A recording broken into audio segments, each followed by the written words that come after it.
Foundation Society Research Group atau FSRG Universitas Hasanuddin bersama Riko FTC bahas temuan awal ekspansi kelapa sawit di Sulawesi Selatan dan Sulawesi Barat.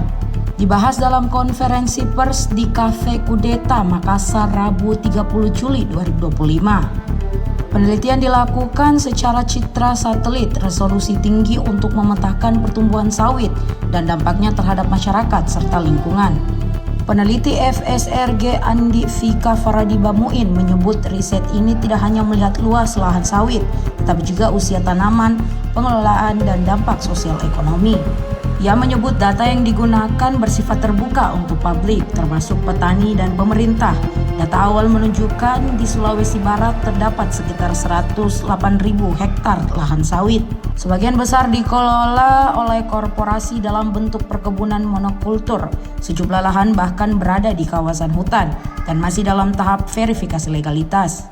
Dinamika perubahan landscape di wilayahnya sendiri. Nah Kak, 2 hari lalu itu ada demo di Ancona untuk soal pabrik kelapa sawit yang baru masuk di Ancona itu bersama Luhut Timur. Nah, apakah kemudian ke depannya hasil penelitian dari FSG ini datanya itu bisa dijadikan acuan untuk pengaduan? Kalau misalnya memang ada temuan yang didapatkan oleh di sana, apakah bisa memang hasilnya nanti teman-teman itu bisa dijadikan bahan acuan pengaduan di pemerintah? Harusnya itu bisa digunakan ya, karena data misalnya data set yang kemudian digunakan itu adalah data yang kemudian jelas sumbernya dari mana, ya sumbernya dari mana dan semua terdokumentasi dengan baik. Nah itu tadi sebenarnya hal inilah yang kemudian menjadi tujuan dari penelitian dari program ini ya, karena misalnya Gabung tidak bisa ngapa-ngapain karena tidak ada data misalnya ya seperti itu. Jadi sebenarnya bukan hanya misalnya di satu wilayah, tetapi ini akan menjadi acuan pertimbangan di beberapa implementasi kebijakan. Terkait tadi yang kita bilang bahwa teman saya yang bertanya bahwa bilang dia juga orang tuanya yang punya perkebunan kelapa sawit, kakak bilang bahwa sebenarnya bukan orang tuanya yang salah, sistemnya yang salah. Menurut kakak sebenarnya apa sistem yang harus disediakan oleh pemerintah atau kebijakan-kebijakan yang harus disediakan oleh pemerintah agar kedepannya bahwa korporasi-korporasi perkebunan kelapa sawit ini tidak semena-mena lagi, agar dia ini sebagai korporasi yang pro lingkungan?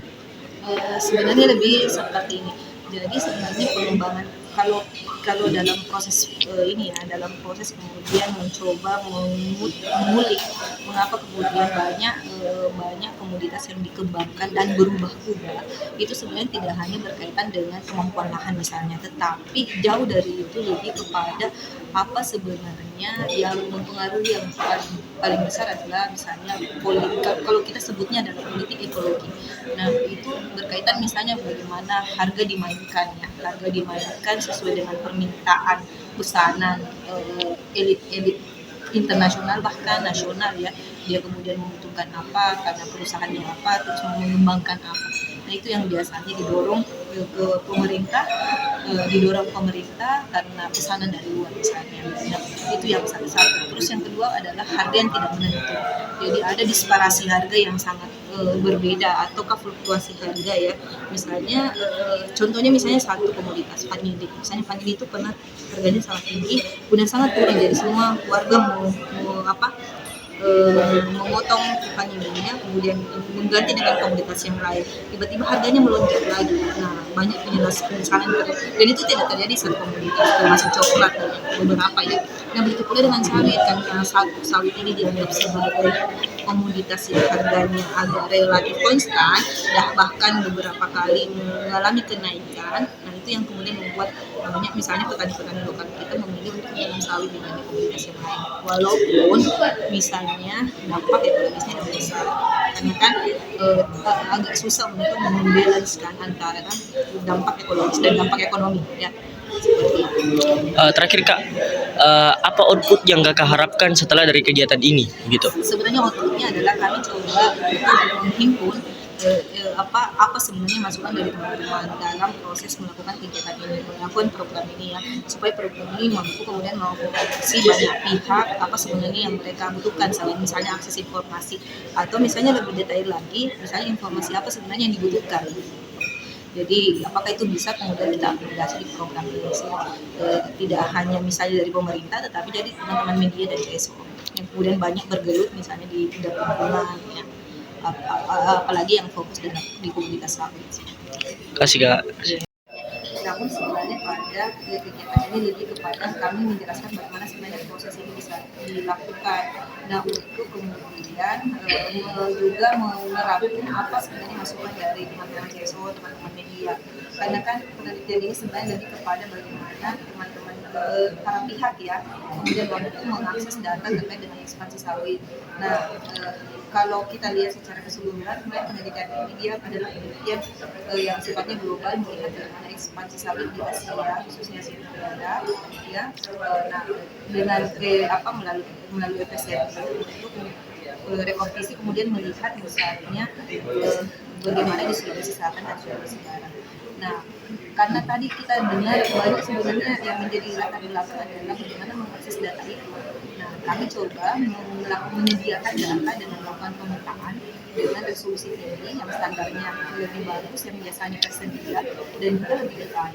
Jadi tidak hanya misalnya berapa luasan sawit yang kemudian yang telah terjadi, ya, tetapi juga lebih kepada misalnya bagaimana sejarah publikasi ini berjalan dengan misalnya melihat sesuai umurnya seperti apa. Karena di dalam citra satelit yang coba kita kaji atau coba kita analisis di program ini bisa melihat bahkan bagaimana sawit itu mulai disiapkan.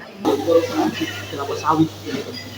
Menurut Bapak sebenarnya seberapa penting sebenarnya transparansi data ini diketahui oleh masyarakat atau halayak luas terkait ekspansi kelapa sawit begitu?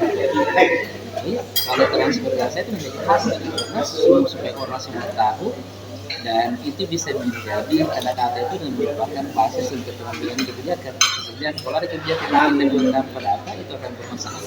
Jadi mulai dari perencanaan, evaluasi, pelaksanaan itu harus berbasis data semua. Termasuk juga dampak-dampaknya. Makanya misalnya tadi ada yang bisa mengeksplor data itu bagus sekali.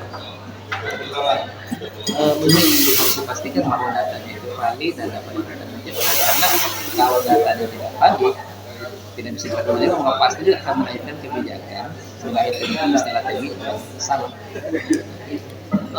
Menurut Bapak kira-kira kalau jika transparansi data tidak terjadi, tadi kan Bapak bilang ada dampak gitu ya terjadi. Kira-kira dampak apa yang akan terjadi Pak jika transparansi data ini tidak terjadi? Kalau transfer data misalnya transparansi tidak ada transparansi data, memberikan data-data yang salah, maka pada saat disusun kebijakan mengakhirnya menjadi masalah. Data itu penting sekali. Data untuk publik, kemudian data untuk pemerintah, data untuk media, dan itu harus betul-betul sinkron. Menurut Bapak kira-kira apa sebenarnya kebijakan yang seharusnya dilakukan oleh pemerintah agar saya lihat bahwa kadang-kadang ada oknum yang salah menggunakan perkebunan sawit begitu dan dia merujuk ke kerusakan lingkungan. Kira-kira bagaimana antisipasi yang harus dilakukan oleh pemerintah agar tidak terjadi kerusakan lingkungan ke depannya terhadap korporasi perkebunan sawit ini? Ya itu kan masing-masing punya instansi punya tanggung jawab. Jadi kemudian aturan regulasi sudah ada. Kan misalnya ada gakum itu berdasarkan regulasinya. Kalau misalnya ada pelanggaran itu benar-benar gitu. Jadi kalau misalnya pelanggaran itu tadi sampai jauh, kemudian sampai di mana batasnya sampai di jadi yang jelas kita ingin regulasinya ada, kita laksanakan saja dengan regulasi, ya.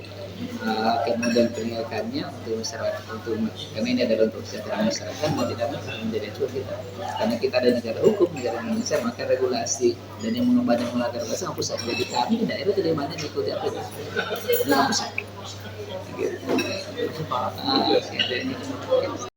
Download Tribun X sekarang, menghadirkan lokal menjadi Indonesia.